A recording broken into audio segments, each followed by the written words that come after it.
So welcome back, everyone. Today we're going to find out, is there a difference between a USA-made crescent wrench at $35, a Chinese-made crescent wrench at $5? Oh, there it goes.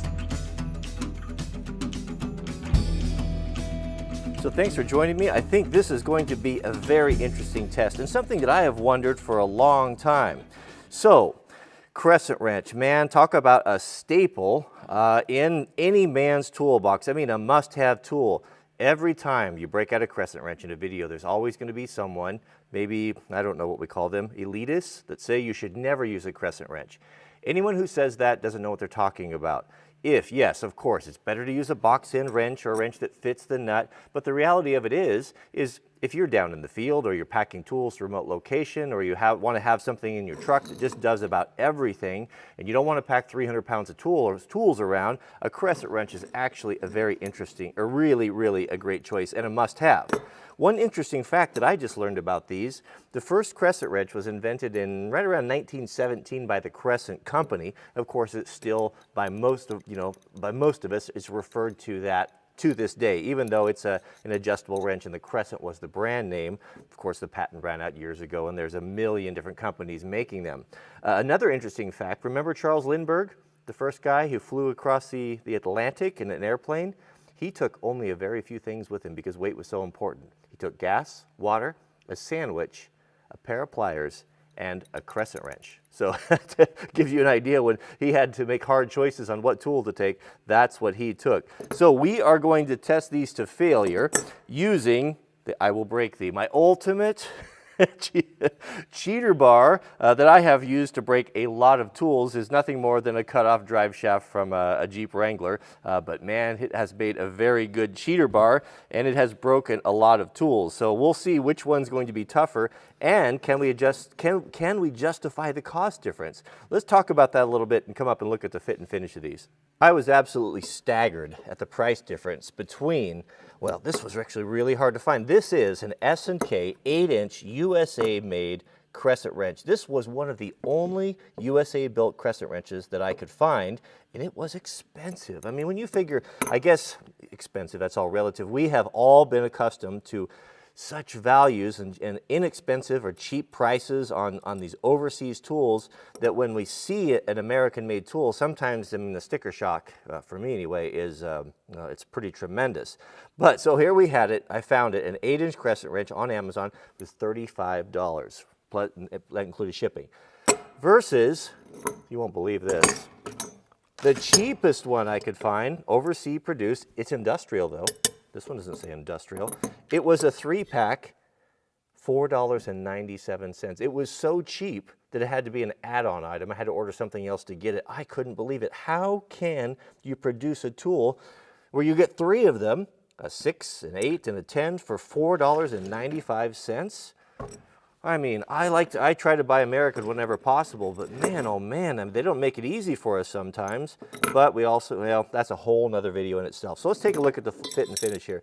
So they're both 8-inch crescent wrenches. If we open them to their extreme length here, I would imagine they're going to be comparable. It's going to be just over an inch, and of course they're exactly the same.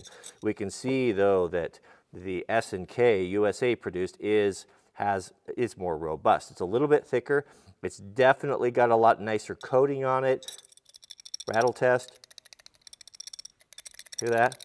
They both rattle. But when we look close to these, we'll see that just the feel of it, you know, when you get a little grease and dirt in there, you're working outside, those little things are the difference between being able to open it with one hand and not. I found some of these bind a little bit, but it's still a functional wrench. You know, it still works. It's just the tolerances are not as nice, the finishes are not as nice. The robustness of the screw, look at that. I didn't even notice that. Big, heavy, robust screw on this one. Kind of a cheaper, smaller screw on that. This has an what is this? Oxy, what do they call that black stuff? Kind of an anti-rust. It just, you know, it does give you the fizz when you hold it. I mean, when I grab one of these American-made, and I have a couple of these, I'm like, ooh, that is a nice wrench. That has a good feel to it. It just has that thing that's hard to put into words, where these, not so much. But $35 and I don't know, when you, $2, $1.75? Goodness, I mean, that is That's a huge difference. Another thing we're going to look for is how well did the surfaces made up here when we close it. Can we see sunshine or light between the jaws as they come together? And no, I can't feel any visible deviations there. It's actually pretty good. And of course, let's see here, same. Tighten that up there. Nicely finished. Side to side movement a little bit right there. Yeah, you know, I don't know. There's a huge gulf between the prices here, and for a guy putting together a budget toolkit, is it wise to spend $35 on a crescent wrench when there's other things you need? You're gonna have to decide on that. But let's take it over to the vise and see. I've got a couple tests set up that's gonna really push these probably to failure. So the foundation of our test is ye old Snappy Tom vise mounted on a fully welded steel bench bolted to the timbers. This is a formidable clamping system right here. I've yet to, even the I will break thee can't even move this whole system. All right, so what I've got here is I've got a piece of probably 1/2 inch flat bar here. And the first thing that I want to do is to test these things kind of torsionally like this. You know, these tools are not designed to work this way, but all of us, again, you know, anyone who says that they don't find themselves in these situations like this is a liar or a fraud or an elitist, because you do what you have to do. Sometimes you can't get a crescent wrench in there, and I have on many accounts put it over a bolt like this and used that with a cheater bar to do what I had to do. So let's see how much flex we get and kind of what happens. We're not going to push them to breaking strength, but we're going to put the wood to them.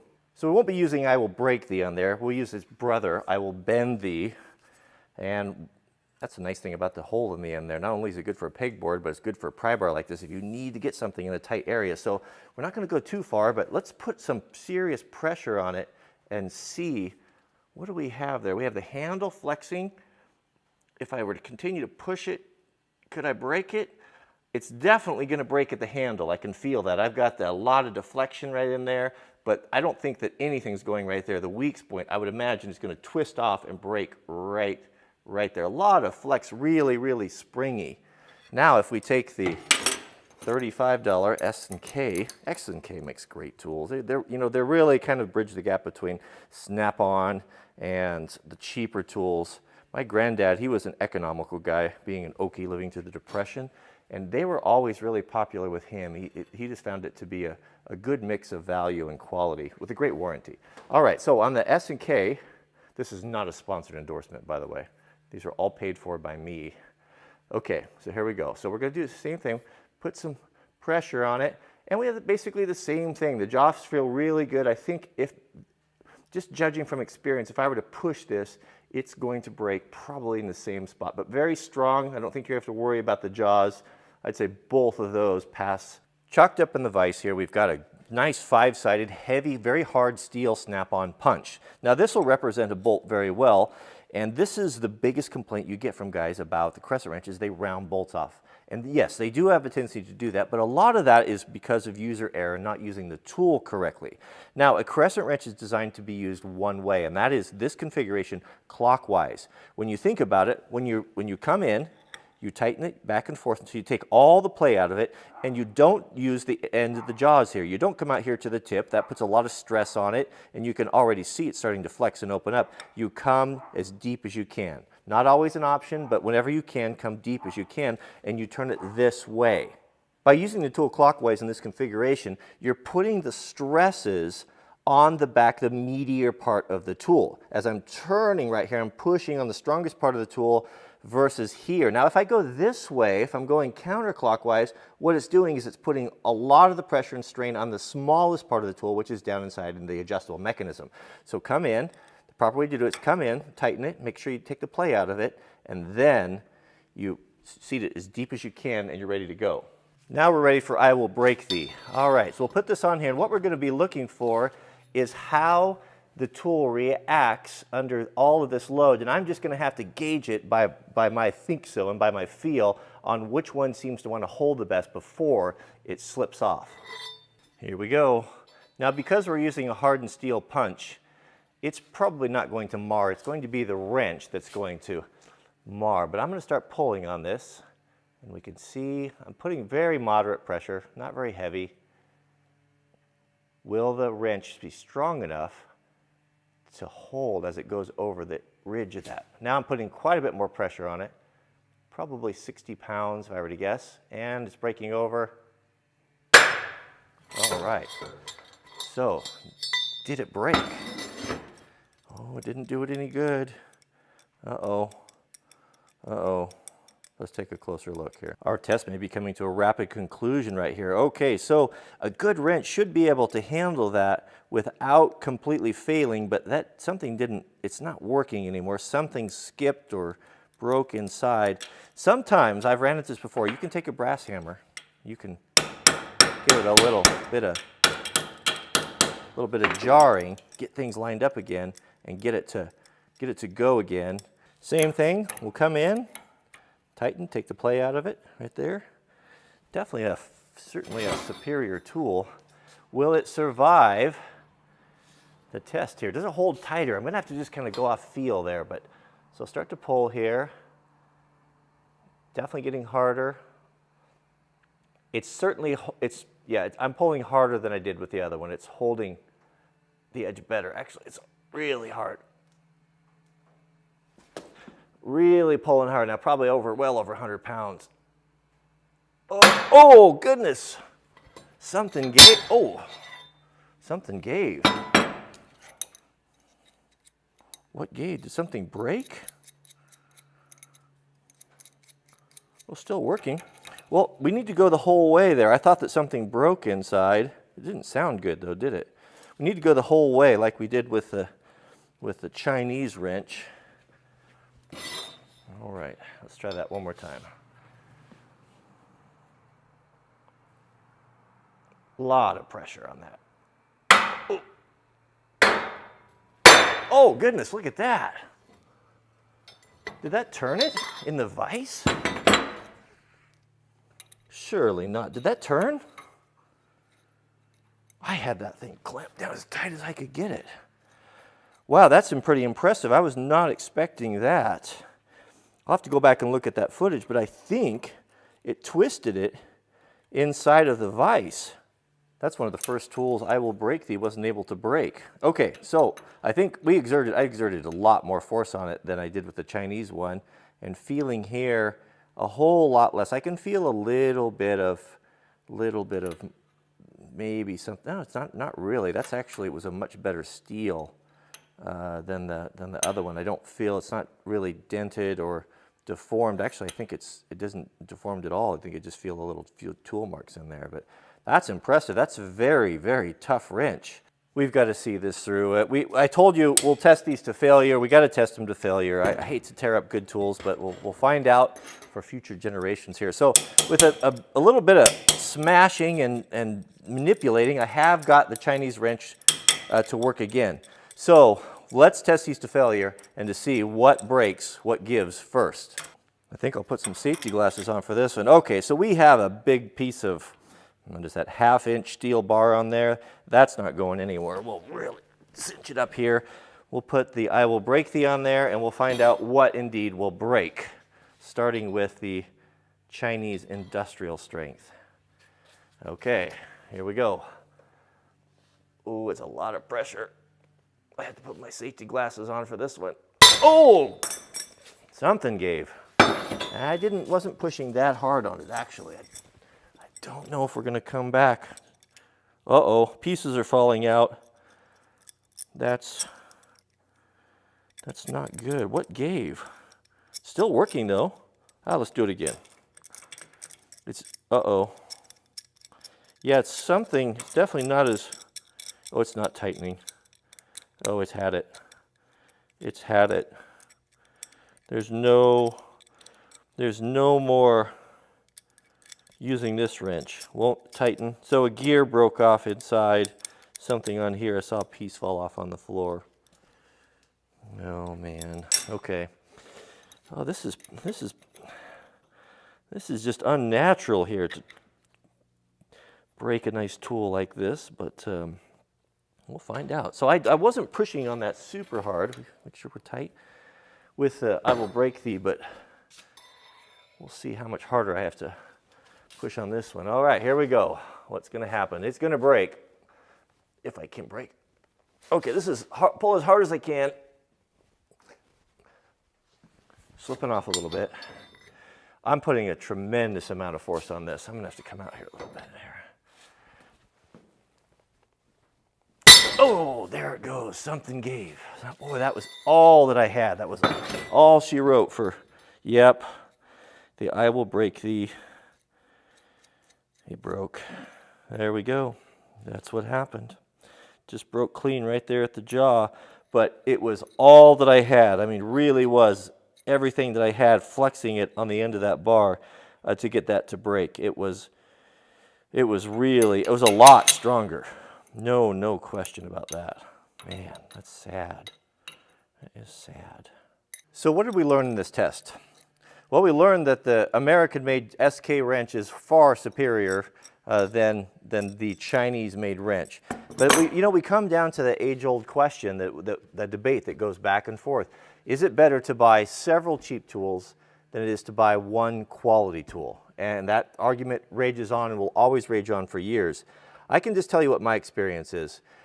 There's several reasons to buy a quality tool. And that is ultimately, in the long run, I know it's hard to justify it, but in the long run, it's going to save you money. I'm not even talking about all of how it's going to make your work easier and how much more you're going to enjoy it, but we'll talk about that too. But it's going to save you money because what you'll end up doing is you don't cherish these tools. When you can buy 3 of them for $4.97 on Amazon, they are nothing to you. They don't mean anything to you.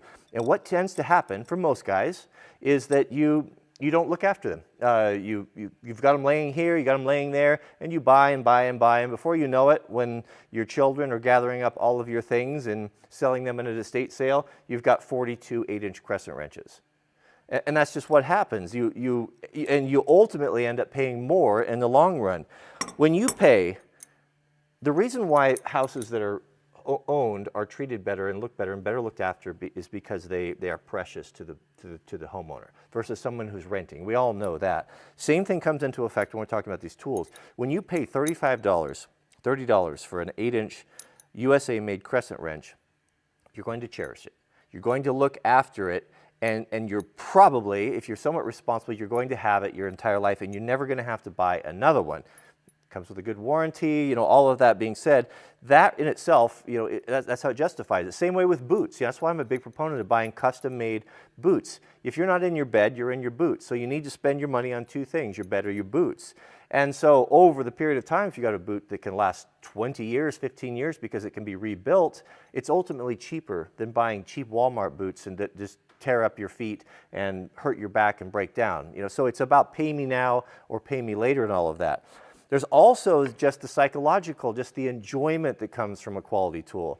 When I grab a Snap-on wrench, when I grab a Snap-on screwdriver, impact driver, there is a feeling that comes that's hard to justify or it's hard to explain, but I like it. It makes me feel good. I know I've got a quality tool in my hand and it's enjoyable. And life is miserable in many aspects, and we all have a lot of trouble and heartache, and wherever we can find joy, and even if it's in simple things like tools or things that make us happy, that are proud of, that we enjoy and we look after, that to me, that has a value too that shouldn't be discounted. And the final thing is letting you down in the wrong time. Many examples I could give of where quality tools made the difference. It saved the day. You may be up underneath of a car and you've got one chance to get that bolt off the bell housing, and it's in the hard to get area. And because you have a good wrench, it was able to fit on there and hold on there, and it broke loose and you got it out and didn't strip it out. Versus maybe you have a cheap wrench where you're under there in the same situation and it was just not quite good enough and it rounded and stripped the bolt off. Now you've got to pull, who knows what you have to do, because that was your one chance and you lost it. What if you're in a remote location and you break down elk hunting or fishing or deer hunting and there's no one around camping, and that wrench, that crummy wrench that you bought, you needed it. It had to work. It had to function. It let you down and it failed, and it turned into be a big issue. So there's many reasons, and it's there's many varying levels of tools. So I can't tell you this is the one to get or this is the one not to get. It's just you have to kind of think about when you're making those purchases. what do I need, and what do I have to spend? And to me, it's easy for me to say, you know, because I have a good set of tools, and I'm in a position in my life now where I have financially, I'm able to buy the things that I want and need, but it wasn't always that case. And there was many a time when I was younger going into a tool store where I had to make that painful decision. I've got the good one in my hand, and I've got the budget one in my hand, and it's tough. It's tough. I don't have the answer for you, but just some things to think about. But that was kind of a fun test, and I'm really impressed with the S&K. That was a great wrench, one that I would really trust. So I'll put the links to these tools in the description, and tell me what tools you'd like to see tested next. We can test some things to failure, and maybe, you know, the good versus the bad, but let me know in the comments what you'd like to see, and I can get those coming. But I kind of enjoy this to kind of see what's what. So thanks for watching, and we'll see you guys on the next video.